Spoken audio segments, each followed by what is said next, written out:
My name is Khaled Al-Masri. I was born in Raqqa, Syria, a city that would later become infamous as the capital of a terrorist caliphate. My earliest memories are of dust and conflict, the constant rumble of explosions in the distance, the wail of mothers who had lost their sons, and the stern face of my father as he taught me that our suffering had meaning. Every evening after sunset prayers, my father would gather my brothers and me around our small living room. "Listen, my sons," he would say, his eyes gleaming with fervor, "this world is temporary. Our true purpose is to prepare for the next life." He spoke of paradise with such vivid detail that I could almost smell the fragrant gardens and feel the cool silk of heavenly garments. But the path to this paradise, he insisted, was through jihad, holy struggle against the enemies of our faith. When a martyr's blood first touches the ground, he would say, lowering his voice to a whisper, all his sins are forgiven instantly.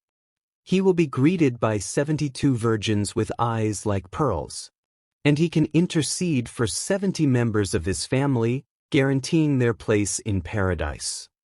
My mother would sit silently in the corner, her face half hidden by her hijab. Sometimes I caught a flicker of worry in her eyes, but she never contradicted my father. In our household, his interpretation of faith was law. I was sent to the jihad training. The training camp was hidden in the arid mountains near the Iraqi border. More than 200 young men from various countries lived, trained, and prayed together in a compound surrounded by sentries.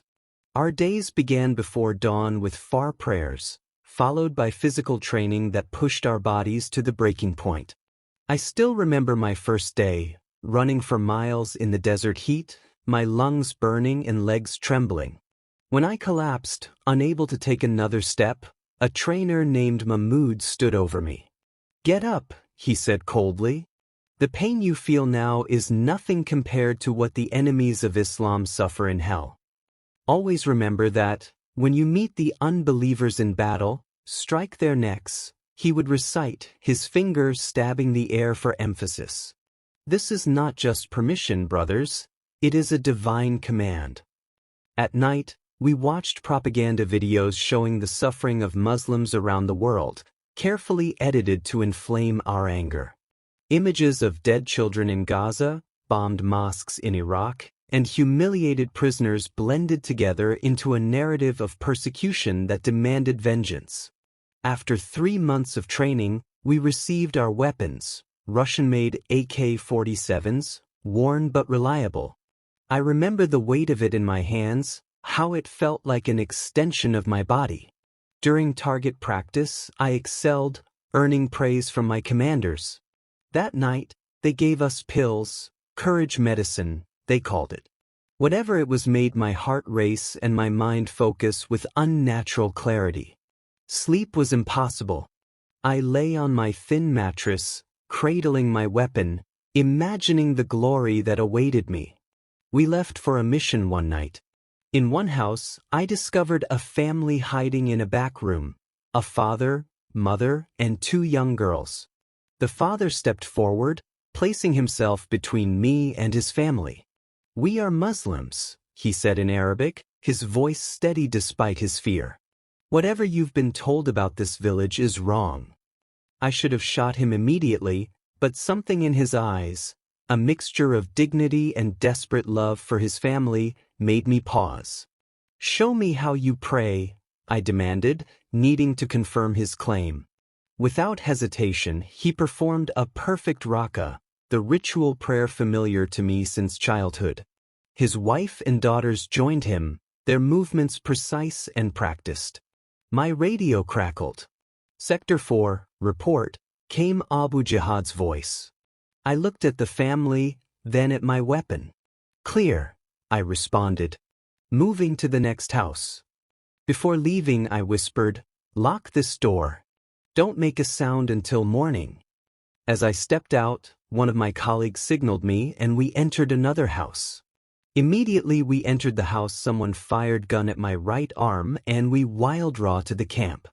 I tried to call out, but no sound escaped my parched throat.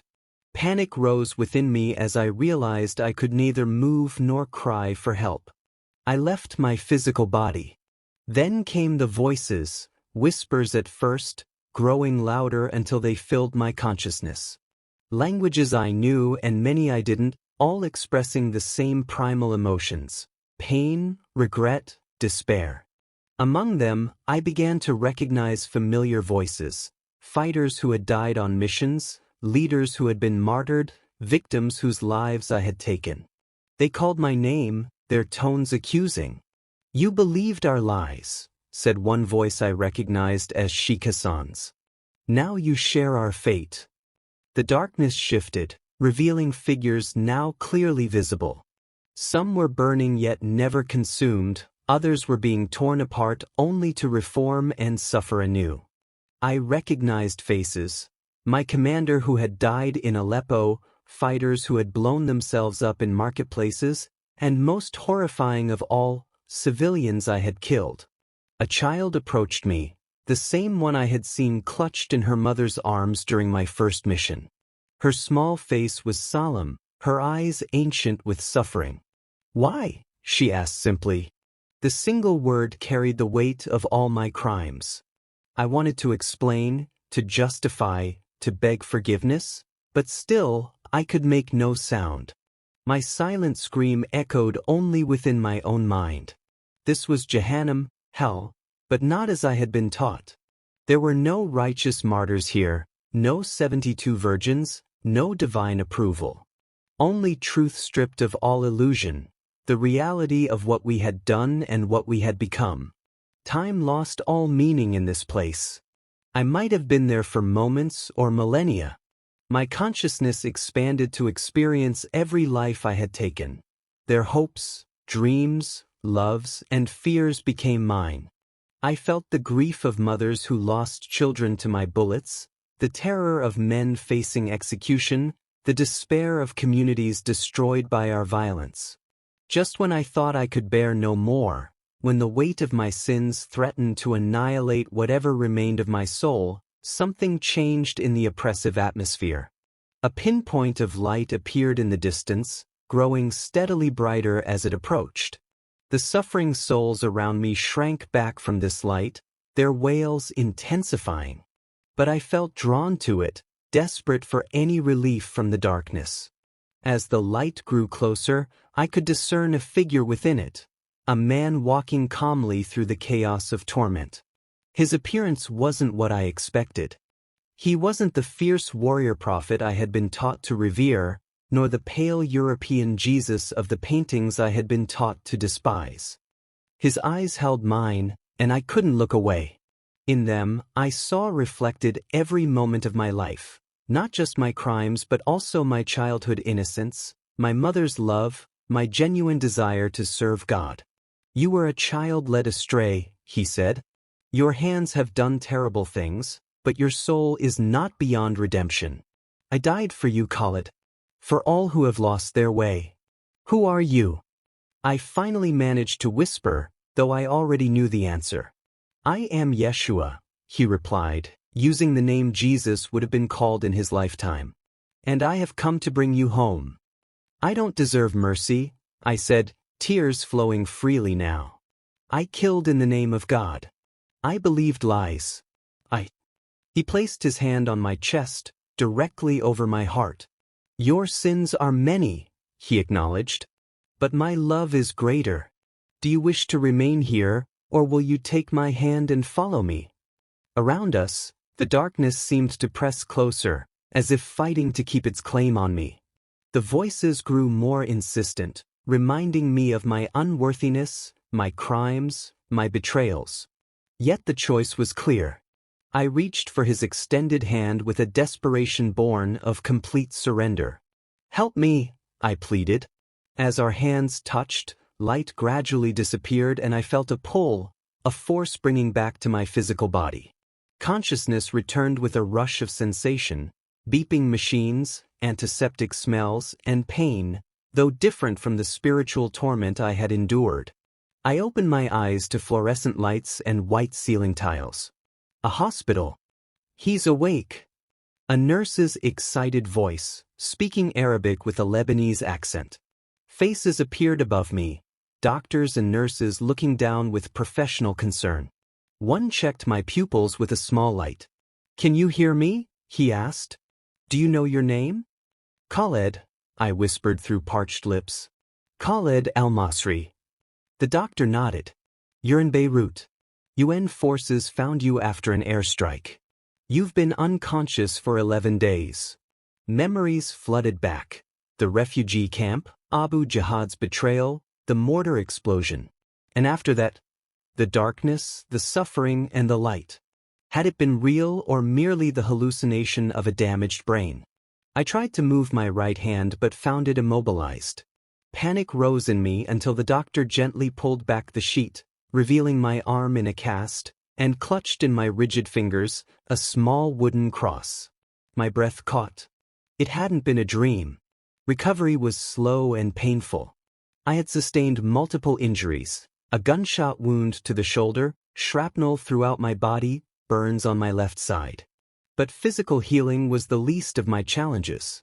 As strength returned, so did fear. I knew I couldn't return to Syria. My former brothers would hunt me down as an apostate and traitor. Yet I couldn't stay in this Lebanese military hospital either. Once they discovered my identity, I would face imprisonment or worse. On my 15th day of consciousness, as I contemplated my impossible situation, an elderly custodian entered my room. He worked methodically, mopping the floor while humming a tune I didn't recognize. Before leaving, he paused by my bed. "Not all who wear crosses around their necks follow the Prince of Peace," he said quietly in Arabic. "But I see you hold one in your heart." I stared at him, wondering how he could know. He slipped a piece of paper under my pillow. "When you're ready to leave, friends are waiting." That night, as the ward grew quiet, I unfolded the paper. It contained an address in Beirut's Christian quarter and a simple instruction: "Come at midnight tomorrow. Wear the clothes by your bed." The following evening, I found hospital scrubs and a lab coat tucked beneath my bed. With heart pounding, I dressed, tucked my few possessions, including the precious cross, into a pocket, and walked out of my room with the measured pace of hospital staff. No one stopped me. Outside, the night air of Beirut hit my lungs, a mixture of sea salt, diesel, and spices. I hailed a taxi with my remaining strength and showed the driver the address. He raised his eyebrows. "The Coptic church? At this hour?" I nodded, not trusting myself to speak. We wound through Beirut's narrow streets until we reached a small stone church tucked between apartment buildings. I paid with money the custodian had left me and approached the heavy wooden door. Before I could knock, it opened. "We've been expecting you, brother," said an older man in priest's attire. "I am Father Boutros." He led me into the church's basement, where a sparse room had been prepared with a bed, fresh clothes, and a simple meal. "You are safe here," he assured me. "Rest now. Tomorrow we will talk." For 3 months, the church became my sanctuary. Father Boutros listened to my full story without judgment. The radicalization, the violence, the vision that had transformed me. When I finished, tears streaming down my face, he embraced me. "Christ seeks the lost with special diligence," he said. "Your testimony can save others from the path you walked." Slowly, I began to study the Gospels, comparing Jesus' teachings of love, forgiveness, and peace with the twisted doctrine that had led me to commit atrocities. The contrast was stark, heartbreaking. My baptism came on a quiet Sunday morning. As Father Boutros submerged me in the water, I felt the symbolic drowning of my old self, the terrorist, the murderer, and the birth of a new creation. The small congregation welcomed me with embraces and tears, accepting me despite knowing fragments of my past. But safety couldn't last forever. Word spread through refugee networks that a former fighter was living among the Christians. Threats began arriving at the church, first vague, then specific. A severed goat's head was left on the steps, a warning I understood all too well. "You must leave Lebanon," Father Boutros told me one evening. Not just for your safety, but for everyone here. Through underground Christian networks, arrangements were made. I received new identification papers and passage on a cargo ship bound for Cyprus. From there, I would travel to a country where I could seek asylum and begin my mission of testimony. The night before my departure, Father Boutros gave me a Bible. "Your weapon now is truth," he said. "Speak it boldly, but always in love."